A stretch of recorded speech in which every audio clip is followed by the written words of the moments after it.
ये कौन है? टुनटुनी चिड़िया, ये तू है ना?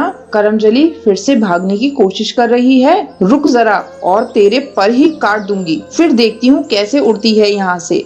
टुनटुनी चिड़िया जानती थी कि अनाथालय की केयर टेकर सुंदरी कौवी जो कह रही थी वो कर भी सकती थी, और ये टुनटुनी चिड़िया के पास आखिरी मौका था, इसलिए वो फौरन उठी और उड़ने लगी। गिरने की वजह से उसके पर में चोट लगी थी, लेकिन आराम से ज्यादा वहाँ से उड़ना जरूरी था टुनटुनी चिड़िया के लिए।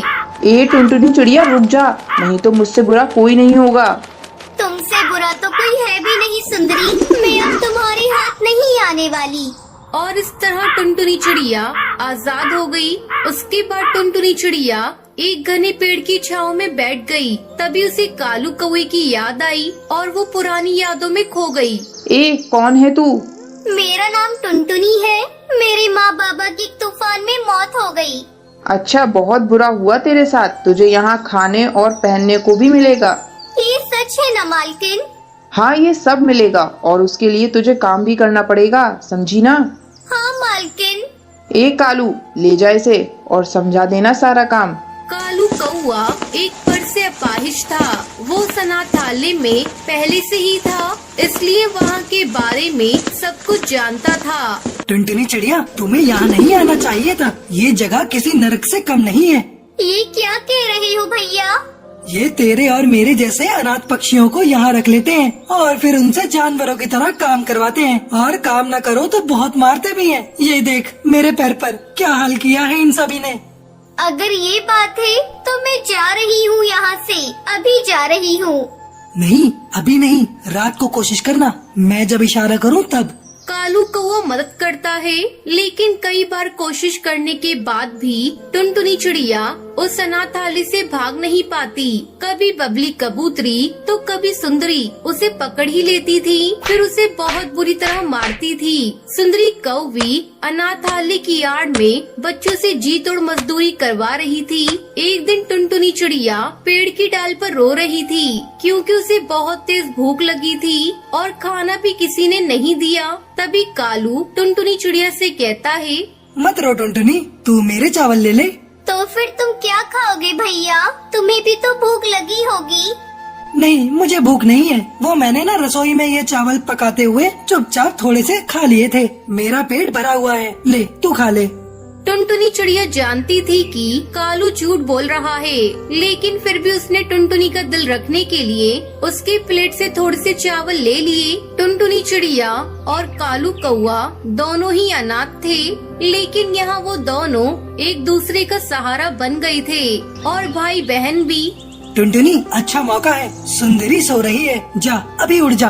भैया तुम भी चलो ना। नहीं टुनटुनी, मैं अभी नहीं जा सकता, क्योंकि मैं उड़ नहीं सकता। तू जा और सीधे पुलिस के पास जाना, फिर तू मुझे यहाँ से ले जाना, तब तक मैं तेरा इंतजार करूँगा। अचानक चिड़ियाओं की आवाज से टुनटुनी चिड़िया अपने ख्यालों से बाहर आ गई।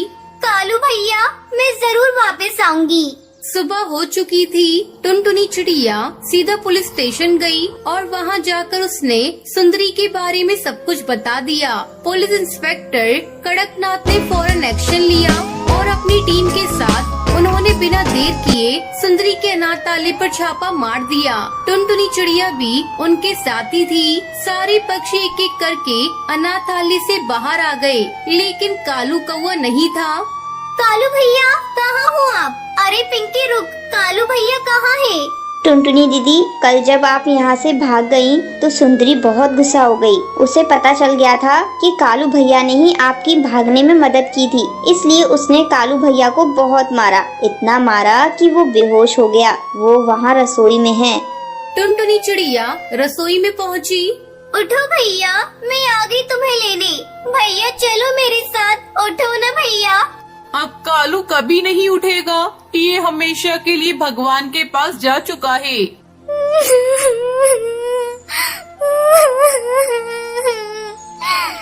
उस दिन टुनटुनी चिड़िया इतना रोई जितना शायद अपने माँ बाप की मौत पर भी नहीं रोई थी। इंस्पेक्टर कड़कनाथ ने सुंदरी को गिरफ्तार कर लिया था। उन्हें उनके किए की सजा मिल गई। ऐसे ही कुछ समय बाद टुनटुनी चिड़िया काम की तलाश में निकल जाती है और जल्दी उसे एक ढाबे पर बर्तन धोने का काम मिल जाता है। और इस तरह टुनटुनी चिड़िया खूब मेहनत करती है और अपनी सहेली पिंकी चिड़िया के साथ खुशी खुशी अपना जीवन बिताने लगती है। तो सुंदरवन की जंगल में चंपा कौवी अपनी बहू टुनटुनी के साथ रहती थी। टुनटुनी का पति सुंदर कौवा खेती करके अपने परिवार का पेट पालता था। एक दिन बहुत तेज बारिश हो रही थी। उस समय सुंदर अपने खेत में काम कर रहा था। अचानक बिजली जोरों से चमकती है और सुंदर के खेत में गिर जाती है, जिसकी चपेट में सुंदर कौवा आ जाता है और उसकी मौत हो जाती है। फिर शाम हो जाती है। टुनटुनी घर पर सुंदर कौवे का इंतजार कर रही थी। माँ जी, पिंकी के पापा अभी नहीं आए, बहुत देर हो गई है। मेरा तो जी घबरा रहा है और ये बारिश भी रुकने का नाम नहीं ले रही है। तू ज्यादा सोच मत बहू, मैं अभी जाकर देखती हूँ कि सुंदर बेटा कहाँ रह गया। चंपा कौवी अपने बेटे को देखने खेत पर जाती है। वहाँ सुंदर कौवे को मरा हुआ देखकर वो जोर जोर से रोने लगती है। हे भगवान, ये तूने क्या कर दिया? एक ही तो घर में कमाने वाला था, तूने उसे भी अपने पास बुला लिया। अब मेरी बहू और पोती का कौन पेट पालेगा? किसी तरह वो रोती बिलखती घर पहुँचती है। टुनटुनी बहू, हम लोग लुट गए, बर्बाद हो गए। क्यों माँ जी, क्या हो गया और ये कहाँ है? जल्दी बोलिए माँ जी, मुझे बहुत डर लग रहा है। बहू, सुंदर पर बिजली गिर गई और उसकी मौत हो गई।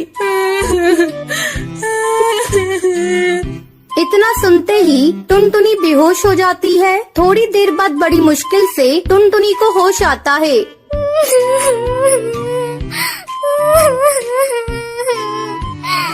माँ जी, ये सब क्या हो गया? अब हमारा क्या होगा? एक वही तो थे हमारे घर में कमाने वाले, अब नन्ही सी बेटी का कौन ध्यान रखेगा? इस तरह कई दिन गुजर जाते हैं। टुनटुनी की हालत चंपा कौवी से देखी नहीं जा रही थी। वो टुनटुनी को समझाने लगती है। बेटा टुनटुनी, कितने दिनों तक सुंदर बेटा की याद में इस तरह रोती रहेगी? तूने कई दिनों से कुछ खाया भी नहीं है। जरा अपनी बेटिया को तो देख, तुझे दुखी देखकर ये भी दुखी है। ये तो खेलना कूदना भी भूल गई है और मैं भी बूढ़ी हो चुकी हूँ। अब तुम्हें ही अपनी बेटी के बारे में सोचना होगा। हाँ माँ जी, आप सही कह रही है। मैं कल ही जाकर कोई न कोई काम ढूंढने की कोशिश करूँगी। अगले दिन टुनटुनी काम की तलाश में दूसरे जंगल जाती है। वो देखती है कि एक खेत में कुछ पक्षी काम कर रहे हैं और पास में उस खेत का मालिक बाज एक कुर्सी पर बैठा हुआ है। टुनटुनी चिड़िया उसके पास जाती है। मालिक, क्या मुझे भी आपके खेत में काम मिलेगा? मैं एक दुखियारी चिड़िया हूँ, मेरे घर कोई और कमाने वाला नहीं है। ठीक है, तू भी लग जा काम पर। टुनटुनी चिड़िया खेत में काम करने लगती है, लेकिन उसका मन काम करने में नहीं लगता। ये देखकर खेत का मालिक उसके पास आता है। तुझे तो ढंग से काम करना नहीं आता, चली जा, यहाँ तेरे लिए कोई काम नहीं। दुखी मन से टुनटुनी घर लौट आती है। माँ जी, मेरी तो किस्मत ही फूटी है। मुझे एक जगह काम मिला था, लेकिन उस काम को ठीक से नहीं कर पाई, जिसके कारण मालिक ने मुझे निकाल दिया। अब तो मुझे अपने परिवार को चलाने के लिए एक ही उपाय सोच रहा है। क्यों ना हम लोग अपने ही खेत में आलू उगाएं। आलू की खेती करने में मेहनत भी कम लगेगी और मुनाफा भी ज्यादा मिलेगा। आलू को बेचने की भी कोई समस्या नहीं है, हम उसे शहर में ले जाकर अच्छी कीमत पर बेच दिया करेंगे। ये बात तो तूने बहुत अच्छी कही बहू। कल ही हम दोनों चलकर आलू की फसल लगाएंगे। ऐसा सोचकर दोनों सास बहू अगली सुबह अपनी खेत की सफाई करती हैं और आलू की फसल लगाती हैं। कुछ ही दिनों में उनकी फसल तैयार हो जाती है। बहू, जल्दी ही हम लोग अपनी फसल को शहर ले जाकर बेच देंगे। 2 दिन बाद टुनटुनी और उसकी सास अपनी फसल को शहर ले जाती हैं और उसे अच्छी कीमत पर बेचें। सेठ जी, ये ऑर्गेनिक आलू है, इसमें कोई केमिकल का प्रयोग नहीं हुआ है। और क्या निकालूं? लाओ लाओ, मुँह मांगी कीमत ले जाओ। नोटों की गड्डी देखकर दोनों बहुत खुश होती हैं, फिर खुशी खुशी अपने घर लौटती हैं। बेटा ये ले, मैं तेरे लिए शहर से गुब्बारे लेकर आई हूँ। गुब्बारे देखकर पिंकी खुश हो जाती है और उससे खेलने लगती है। देखा बहू, तुझे खुश देखकर आज पिंकी भी खुश है। अब तू इसके साथ बैठकर खेल, मैं सबके लिए भोजन बनाती हूँ। चंपा भोजन बनाने चली जाती है। इस तरह पूरा परिवार हंसी खुशी के साथ रहने लगता है।